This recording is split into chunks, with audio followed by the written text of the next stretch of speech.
In this video, I'm going to show you how to take our designs that we made in Aspire and be able to bring them to Inkscape to be able to be printed or cut out or engraved using our laser engraver. So after we have all of our vectors drawn, I'm going to go to File, Export as an SVG. In the last one we used a DXF, and when we go to Inkscape, the DXFs don't exactly like coming over from our Aspire, so we're just going to use an SVG, which is a different vector file format. So for this I'm going to just leave the laser example file name, and I'm going to put this on or inside my documents, and I'll click Save. So now we're done inside Aspire. I'm able to get out of that, and I'll open up our Inkscape. Now Inkscape is a free piece of software that's a whole lot like Adobe Illustrator. If you're familiar with Adobe Illustrator, you'll see that there's a couple of similarities, but there's also a couple of differences. Before we prepare anything in here, what we want to do is we want to change the size of our document. So to do that, I'm going to go to File, Document Properties, and we want our units to be in inches. Now the document size that we want to do is we want to match our laser engraver. So our laser engraver has a width of 24 inches and a height of 18 inches.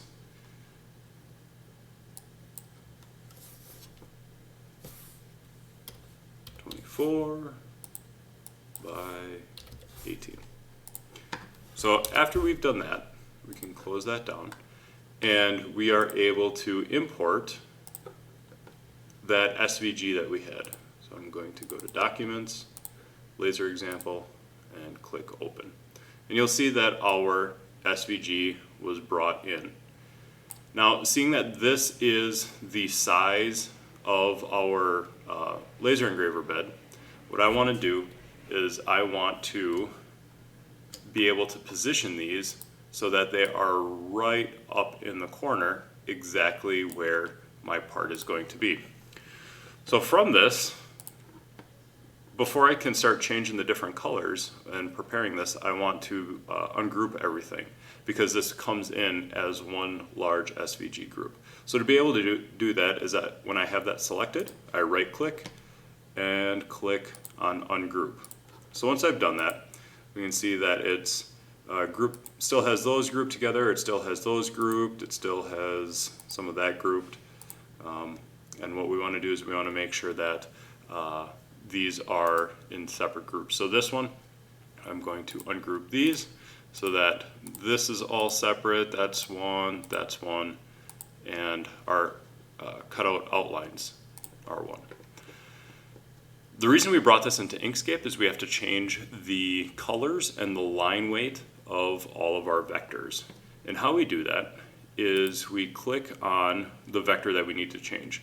So right now I have the outlines of all of the little keychains that I want to be cutting out. So this one is going to be for our cutout paths, right? So after I have it selected, we go down in the bottom left-hand corner where it says Stroke. And what you want to do is you want to right-click, go up to Edit Stroke. And that'll bring up a window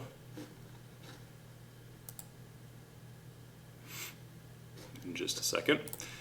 Up here, where we have our stroke paint. So what we want is we want to make sure that anything is cut is going to be 255 in red, meaning that this is going to be 100% red.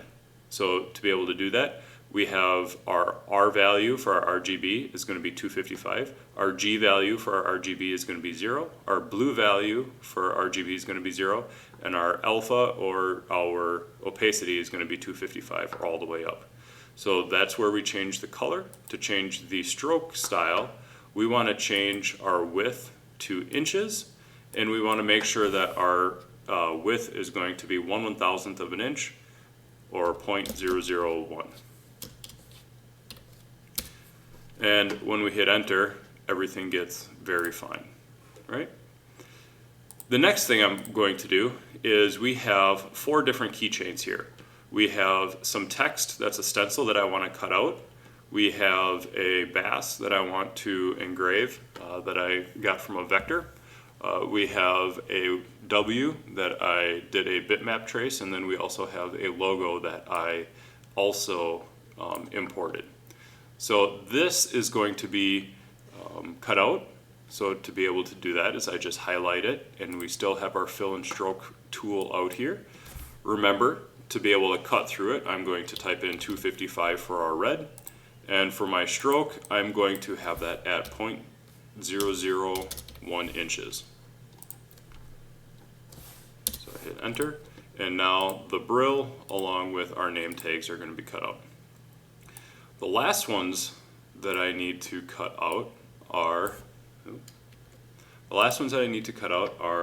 bass, the logo. So I'm going to highlight all of these.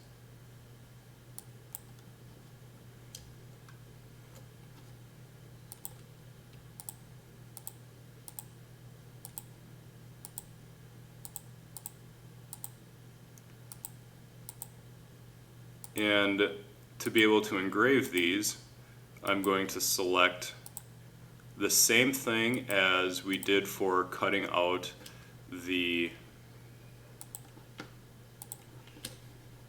all of our different tags, except instead of doing red, I'm going to do blue, and that's going to be 255. And then my stroke style is going to be change it to inches, and it's going to be 0.001. And there we have that. Now I see that I missed that vector and that vector and that vector right there. So I can come back and I can just change that to 255 in the blue and a width of 0.001. And now we are all set to send this to the laser engraver. Now, when we send this to the laser engraver, we need to go up to extensions up here. We are going to go down to export, and we are going to go down to Win32 vector print. So when we click on that, what we are able to do is we are able to bring up the actual laser engraver software. So for our name tags, earrings, ornaments, whatever you're going to be making, we need to go and look for natural. We're going to go down to wood, and this is going to be a hardwood, general hardwoods. We're going to be using plywood, but general hardwoods is a good setting for that. Our material thickness is going to be 0.1. We'll hit apply and press OK. And when you've done that, you need to go grab a coaster or a piece of wood, and you're ready to cut out your material.